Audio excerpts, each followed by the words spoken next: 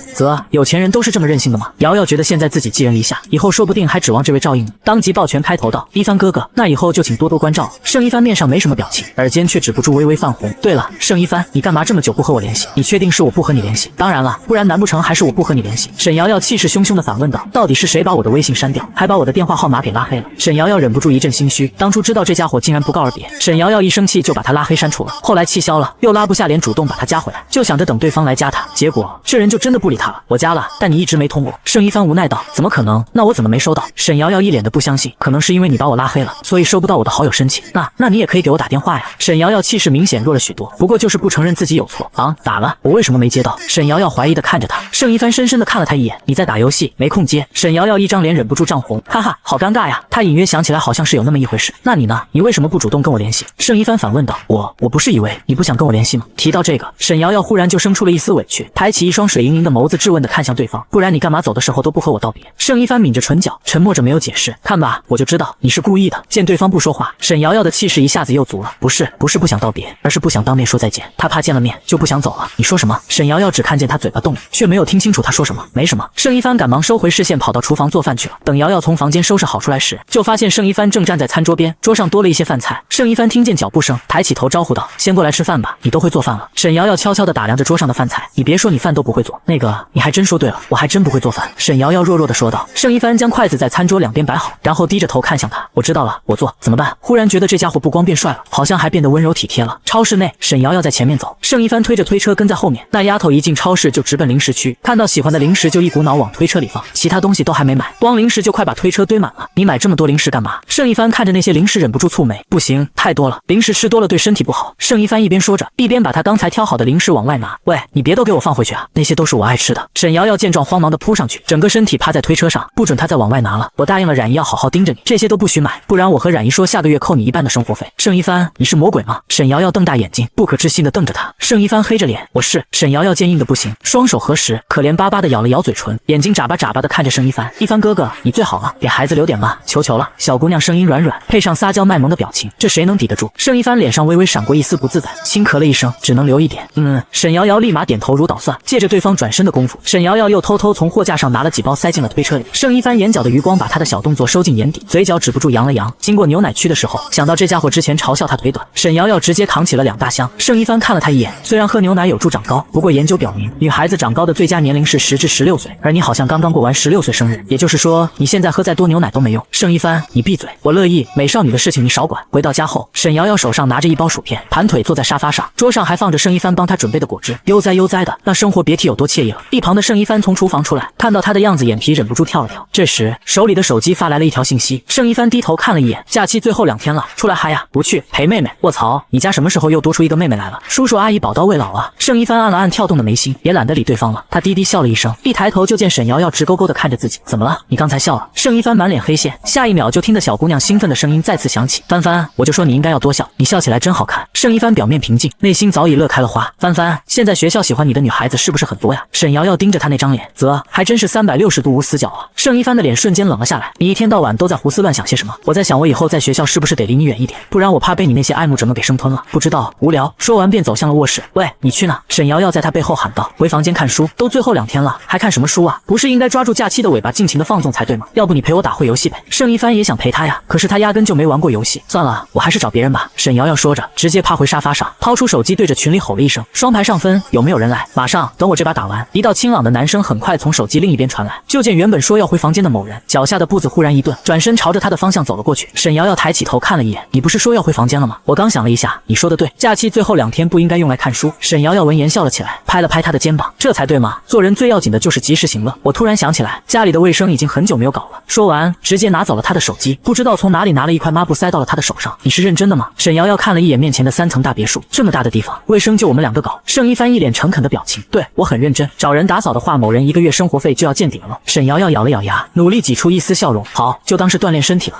区3层小房子，好不容易打扫完整栋别墅，沈瑶瑶直接瘫死在沙发上。盛一帆嘴角隐隐牵起一抹笑意，很好，现在他应该没有精力再找人打游戏了。其实别墅每周都有固定的阿姨会过来打扫，离下次来打扫的时间还有2天。盛一帆转头给家政阿姨发了个短信，让她这个星期不用来了。第2天早啊，沈瑶瑶打着哈欠从楼上下来，就看到盛一帆坐在客厅的沙发上看书。少年穿了一身白色的运动套装，阳光洒在他身上，侧颜安静美好的像是一幅画。已经不早了，桌子上有早餐，听到有吃的，沈瑶瑶瞬间眼睛发光，拿起桌上的3明治就是一大口。帆帆，我们一会去哪玩？盛一帆放下手上的书，京市的景点很多，1天的时间肯定不够玩，不过没关系，以后还有很多机会，今天就先带你在附近转转，行吧？你等我一下。说罢便着急忙慌地跑上了楼，没一会就换好衣服走了下来。盛一帆听见脚步声，抬起头，目光一下凝住了。男人婆第一次穿裙子就惊掉了青梅的下巴，不过他很快就强行恢复了平静，只是脸却像被火烤了一般。女孩见他反应平平，心中不免有些失落。要知道这裙子可是今日出游专门为他准备的，没有就觉得太淑女了，和你平时的气质不搭。沈瑶瑶瞬间暴怒了，盛一帆，你不就是想说我是女汉子吗？盛一帆不承认也不反驳，走吧。脸上虽没什么表情，但嘴角上扬的弧度却比 AK 还难压。等等，我拿个装备。就见沈瑶瑶从包包里拿出一个墨镜戴上，小仙女秒变酷女孩。沈瑶瑶推了推鼻梁上的墨镜，现在可以出发了。盛一帆嘴角上扬的弧度渐深，将手里的鸭舌帽扣在了他的脑袋上。走吧。沈瑶瑶感觉自己的丸子头都被压扁了，刚想要摘下来，盛一帆就发话了，京市的太阳有点大，出门的话最好带着，行吧？听人劝吃饱饭，带着就带着吧，总比晒伤了强。路过小区大门的时候，碰上了别墅区的门卫，盛小哥，带你女朋友出去啊？盛一帆伸手挠了挠头，叔，这是我妹妹。门卫大叔尴尬的笑了笑，哦，小姑娘今天穿的真漂亮，可得多拍点照片才行。沈瑶瑶此刻的脸已经红得像个熟透的苹果，谢谢叔叔。说完转身就跑了。两人出了大门，依稀还能听到对方的感叹声，哎呀，年轻真好啊。半小时后，沈瑶瑶仰头看着眼前的山，不可置信的转向盛一帆，你居然带我出来爬山，说好的在附近逛逛呢？合着他平时都是去山上逛，难怪这人一身运动服，还特意给他准备了帽子。沈瑶瑶发现自己还是低估了这人的直男属性。盛一帆认真的解释道，等你上去就知道了。来都来了，沈瑶瑶只能硬着头皮上了山。到了山顶才发现风景确实还不错，而且除了他们，来打卡的人还不少。站在这里能够俯瞰整个京市。盛一帆站在他身后道，还真的是耶。沈瑶瑶发现这个地方真的很妙，不管从哪个角度看下去，都能看到不同的风景。盛一帆分别给他指了山下几个有名的景点，你喜欢哪个景点？下次可以带你去。小孩子才做选择，我全都要。盛一帆一副看小孩子的表情，无奈的摇了摇头。沈瑶瑶决定勉为其难原谅对方了，随即掏出了手机，快点帮我拍照。随后美美的摆了几个 pose， 这样一举那样一抬，最后又拉着盛一帆合照了一波。沈瑶瑶把照片发到了网上，美滋滋的配文，我真好看。没发出多久，底下就出现了一堆信息，一帆同学好帅，不愧是我帆哥，跟我一样帅，我要旁边帅哥的单人照，赶紧紧的，别逼我跪下来求你，有没有大佬帮忙把上面的女的劈掉？谢谢。沈瑶瑶一脸黑线，你们礼貌吗？我这么大一个美女，你们看不见，还不赶紧夸夸我？我闺女真好看。终于有一条夸她的字眼来自她亲爸，只不过没等她高兴，就见她爸紧跟着又发了一句，不过下次记得别和长得比你好看的人一起拍照，没有对比就没有伤害。累了，毁灭吧，赶紧的。沈瑶瑶现在想死的心都有了，这还是亲爸吗？上山的时候完全凭着一股意志力，等到下山的时候那股劲早就没了，还没走多远，沈瑶瑶就开始喊走不动了。不行了，我没力气了。沈瑶瑶抱着路边的一棵树，说什么也不肯继续往山下走。盛一帆看着她孩子气的举动，好笑又无奈，那就休息一会再走。半个小时后，眼看着这丫头还没有一点想走的意思，你要是再不走，今晚就得留在山上过夜了。山上昼夜温差很大，你穿成这样，病了我可不负责。那你还带我来爬山？沈瑶瑶一脸幽怨的看着他，他要是病了，就是他害的，他不负责谁负责？要怎么样你才肯走？盛一帆拿他没办法，除非你背我，不可能，绝对不可能。那我就不走了。沈瑶瑶一副耍无赖的样子，直接躺在了椅子上。盛一帆咬了咬牙，身体却不由自主的弯了下去。上来，沈瑶瑶顿时一副阴谋得逞的样子，直接跳了上去。女孩身体纤细柔软，再碰到沈瑶瑶的片刻，盛一帆顿时感觉像触了电一样，差点没站稳。你怎么了？不会背不动我吧？没有。说完便红着脸背着小媳妇下山去了。刚回到家，沈瑶瑶就被拉进了一个热情的怀抱。瑶瑶，好久不见，素心怡想死你了。沈瑶瑶抬起头，惊讶的看着面前的人。素心怡，盛叔叔，你们回来了。沈瑶瑶开心的跟两人打招呼，随即又看向两人中间的小男孩呀，这就是小阿离吗？好可爱呀！小阿离正是秦素心在京市生的第二个孩子。沈瑶瑶说完便抱着小阿离的脸用力亲了一口，后者皱着小脸，表情抗拒。不过礼貌和教养让他没有做出起身走掉的事情，而是仰起头看向盛一帆。哥哥，管好你女朋友。冷不丁的一句话，直接把沈瑶瑶给说愣住了。不过他很快反应了过来，小屁孩，你知道女朋友是什么意思吗？还有，谁告诉你我是你哥的女朋友的？小家伙露出了一副看傻子的表情，扭过小脑袋拒绝和他交流。喂，小阿离，你不告诉我是吧？万一我真成了你嫂子，咱俩就是一家人了，到时候我打你屁股你别怪我啊。说者无心，听者有意。盛一帆忍不住看了他一眼，虽然面上没什么表情，内心却生出一丝微妙的情绪。秦素心和盛爸爸两人则是全程笑眯眯的，谁也没有觉得沈瑶瑶的话有什么不对。小家伙立马扭过头来瞪他，依旧没有回答他。这回沈瑶瑶彻底无语了，这小子真的和盛一帆小时候一个样，同样的高冷。吃完晚饭后，一帆爸妈就带着小阿离离开了别墅。三人刚走，沈瑶瑶好奇地问向盛一帆：帆帆，阿离为什么会觉得我是你女朋友啊？盛一帆脸上飞快掠过一丝情绪，随即淡淡开口道：应该是爸妈在他面前说了什么让他误会了。哦，沈瑶瑶觉得也是这样。就见盛一帆突然转过身：那你呢？什么？你刚才说会成为他大嫂？沈瑶瑶摆手道：我那就是随口乱说的，逗小孩玩，你不会当真了吧？放心，我对你绝对没有任何的非分之想。沈瑶瑶在说这句话的时候，不自觉地想起之前的那个梦，莫名的闪过一丝心虚。没有最好。盛一帆看了他一眼，随后冷着脸直接上了楼。沈瑶瑶疑惑着挠了挠头，他怎么感觉这家伙好像生气了？难不成是不相信他说的话？想到他对待那些追求者的态度，沈瑶瑶越发坚定了不能喜欢他的想法。开学第一天，到了学校，沈瑶瑶看了一眼走在身边的盛一帆，你先走，怎么了？盛一帆问道。为了俺少些麻烦，这家伙一看就是学校的风云人物，他可不想刚转学就被人盯上。沈瑶瑶觉得要和某人保持一点距离比较好，随你。盛一帆说完便朝教学楼走去，只不过一步三回头，依依不舍的模样。教室内，听说了吗？咱们班要转来一位新同学，而且还是个妹子。周怀宇看向身边的一群人道：真的假的？话音一落，立马有人回应：当然是真的。周怀宇得意扬了扬眉，他爸是学校的理事长，有一手消息绝对错不了。倒是旁边的顾承周闻言，抬起头看了一眼盛一帆的方向。周怀宇顺着他的视线看过去，别看了，你什么时候见咱们帆哥对女生感兴趣了？别说是转来个妹纸，就是转来个天仙，我估计他也不会多看一眼。顾承周没接话，他要是没看错的话，这位早上可是和妹子一起从对面小区出来。来了，不知道谁说了一声，就看到班主任领着一道身影从门口走进来，给大家介绍一下，这位是新来的转学生徐彩云。说完，随即又看向沈瑶瑶，你给大家做下自我介绍吧。大家好，我叫沈瑶瑶，瑶瑶云端月，扬帆济瑶瑶的瑶瑶。话音一落，底下瞬间响起一片欢呼声。卧槽，妹纸看起来还挺漂亮的。周怀宇不可置信地看着讲台上的身影，顾承周嫌弃地看了他一眼，随即又微笑着看向讲台，别说，这女孩还真挺好看的。好了，都安静。徐彩云敲了敲桌子，对沈瑶瑶道：你先自己找个空位坐吧。沈瑶瑶看了一圈，发现班上就只有2个空位，一个就在盛一帆旁边，还有一个离他比较远。沈瑶瑶毫不犹豫地走向较远的那个位置。盛一帆在听到班主任让沈瑶瑶挑座位时，瞬间坐直了身体，可是当看到那丫头离自己越来越远，眉头不自觉地皱了起来。周怀宇看了一眼沈瑶瑶的方向，算这姑娘识趣，没选帆哥旁边的位子。你说她万一要是真坐下，帆哥会不会再让她站起来？帆哥也是的，今年居然不许我们坐她旁边，这不是摆明了勾着那些妹子，给妹子希望又让他们失望吗？我倒觉得这姑娘挺聪明的。顾承周看了一眼沈瑶瑶的方向，微笑着。周怀宇突然想到一个可能，你说帆哥会不会是知道有漂亮妹子要来，故意留着旁边的位子？不等顾承周回答，他又自顾自地推翻了自己刚才的猜想，应该不会，就帆哥那个性格，妹纸对他来说估计还没有题目好看。顾承周一脸黑线，这很可能是他们离真相最近的一次。一回到别墅，沈瑶瑶就像条死狗般躺在沙发上，感觉整个人都像是被掏空了。对了，盛一帆，这里学费应该很高吧？高中的学费一年大概是15万，你是中途转学进来的，另外还要多出20万的赞助。多少？沈瑶瑶激动地从沙发上坐了起来，声音都破音了。饶是她有心理准备，也被惊得够呛。你是不是多说了一个零？沈瑶瑶觉得，就她爸妈那高铁票都不肯多买一张的性子，会舍得花这么多钱送她来上学。而盛一帆的表情明明白白告诉她，啊，她没有听错，舒女士和老沈疯了。她毕业扫一辈子大街也挣不来这些钱吧？一想到爸妈居然在她身上投资了这么多钱，沈瑶瑶瞬间感觉到压力山大。摆烂是不可能摆烂了，这么多钱，她至少也得考个1本吧，不然怕是连利息都挣不回来。沈瑶瑶打开手机，痛心疾首地发了一条信息：分手吧手机，分手吧空调，分手吧零食，我要嫁给学校了。盛一帆自然也看到了她发的那条信息，唇角止不住上扬。你打算以后考哪所大学？你这么问会让我觉得大学就跟大白菜似的，躺在那随便我选。事实上，她哪个也高攀不上，你就没有自己理想的院校？沈瑶瑶摇了摇头，这个问题她还真没有想过。那就考京大吧。你说什么？沈瑶瑶怀疑她这是在开玩笑。我觉得也不是非得考京大不可，差一点的学校也是可以的。当然不可以。盛一帆板着脸道，做人要有梦想，否则和咸鱼有什么区别？你没试过又怎么知道不行？这根本就不是是不是的问题，至少你努力过，即便最后真的考不上，也不会留下遗憾，不是吗？话是这么说，可是盛一帆打断他道，没有可是，难不成你真想让舒怡和沈叔叔的钱全都打水漂？